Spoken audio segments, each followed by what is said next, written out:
Anyụkwụ yara anyịnya epule mpi. Ekele m ka Atiku Abubakar na-akụwanye mkpụrụ nghọtahie na adịghị n'otu site n'isi akwara ọ na-agbara nkwekọrịta enwere n'ala anyị maka ndị mpaghara Northern Nigeria chi afọ 8, ndị mpaghara Southern Nigeria chi afọ 8, ndị mpaghara Northern Nigeria chi afọ 8, ndị mpaghara Southern Nigeria chi afọ 8. O nwela ndị mpaghara Northern Nigeria ibe ya nwere agba tolere ya bụ nkwekọrịta bụ ndị kwesịrị inye otuto maka ịhụ ọcha kpọọ ya ọcha na ịhụ nji kpọọ ya nji.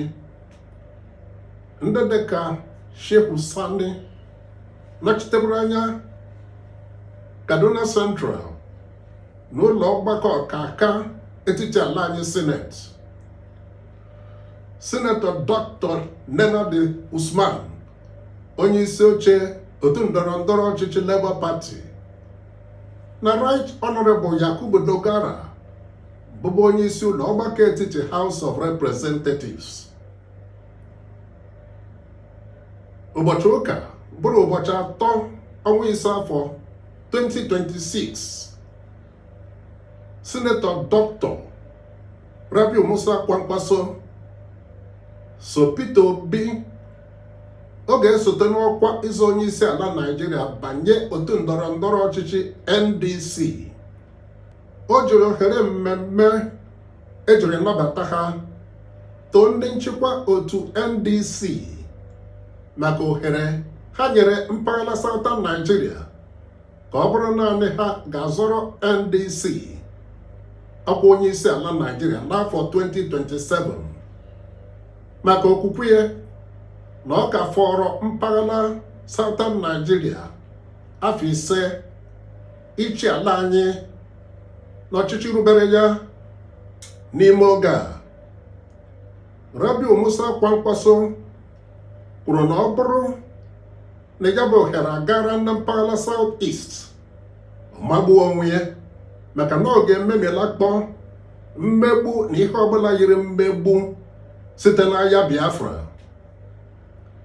Ihe Atiku Abubakar ji akwado isi ike ọ na-emere ya bụ nkwekọrịta enwere n'ala anyị bụ omume agadi egwu ofe bụ na site na 27 gara aga ala anyị banyekwara n'ọchịchị ebe bere ugobere na agba nke 4 na ndị mpaghara Southern Nigeria achịala karịa ndị Northern Nigeria, mana o doro ọnụ ya du n'afọ ole ndị Northern Nigeria na ndị Southern Nigeria chịalara Nigeria site n'oge nnwere onwe ala anyị na 65 gara aga rute na ya bụ oge ala anyị malitekwara ọchịchị egbebere ugobere agba nke 4. Ndị nwere ya bụ nkwekọrịta maka ọchịchị ala anyị hapụrụ ntụche n'ụdị ọbụla, jiri mmụọ ihe niile tara n'abalị bụrụ anwụ isi na nke osita na tagbuo kwere maka udo na ịdị n'otu ala anyị wee nwee ya bụ nkwekọrịta. Nke a mere na otu ndọrọndọrọ ọchịchị ọbụla bụ ọdịmma Naịjirịa n'obi na-abịa ha nwee onye isi oche ha site na mpaghara Northern Nigeria, ọ bụrụ onye Southern Nigeria ga-azọrọ ha ọkwa onye isi ala. Ọ bịa bụrụ onye Southern Nigeria bụ onye isi oche otu ndọrọndọrọ ọchịchị ha, ọ bụrụ onye mpaghara Northern Nigeria ga-azọ ọkwa onye isi ala. Mana nke a abụghị maka Atiku Abubakar kpatara o ji nọrọ n'otu ndọrọndọrọ ọchịchị PDP n'afọ 3 gara aga, n'agbanyeghị na Iyorchia Ayu onye mpaghara Northern Nigeria bụ onye isi oche ya bụ otu n'oge ahụ konuko ihe ka o si konuko zọta ịzọrọ PDP ọkwa onye isi ala Nigeria n'udo tọrọ ntọala maka nyasa PDP n'udo ji bụrụ ka o bu wee bata n'otu ADC kwechikọ na onweghị onye ọzọ ga-azọrọ ADC ọkwa onye isi ala Naịjirịa na-abụghị ya, maka na ọ bụ na bie ka a nọrọ guzobe ya bụ otu ndọrọ ndọrọ ọchịchị.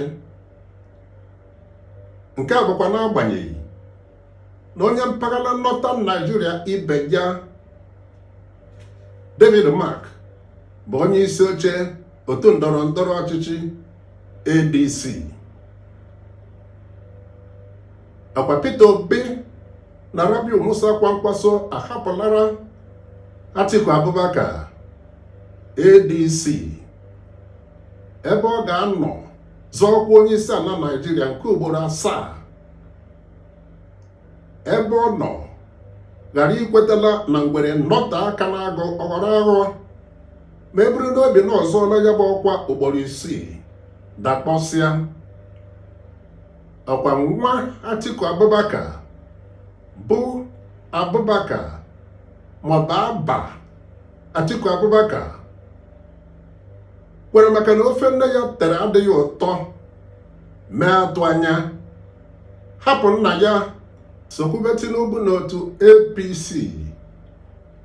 Anyị bụzi anya lebe maka ikwu ebe Atiku Abubakar ji azụ eje maka ịzọrọ ADC ọkwa onye isi ala Naịjirịa n'afọ 2027 nakwa ebe ọ ga-ejedobe.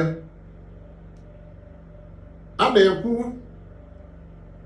na ụmụazụ ya bụ ndị na-eso ụzọ Peter Obi obedient na ndị nke Rabiu Musa Kwankwaso kasị akasị n'ala anyị, ha wee jikọọ ọnụ kweta ijikọ aka n'ọlụ bụrụzie otu oke movement, Obi Kwankwaso movement, ma akpọrọ ya n'isi.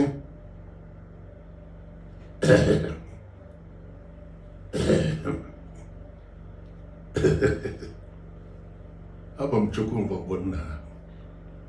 Onye ọma, kedu ka ozu ga-asị masị? Maka osi masị gị, biko mee ka m mata na ohere like maọbụ comment.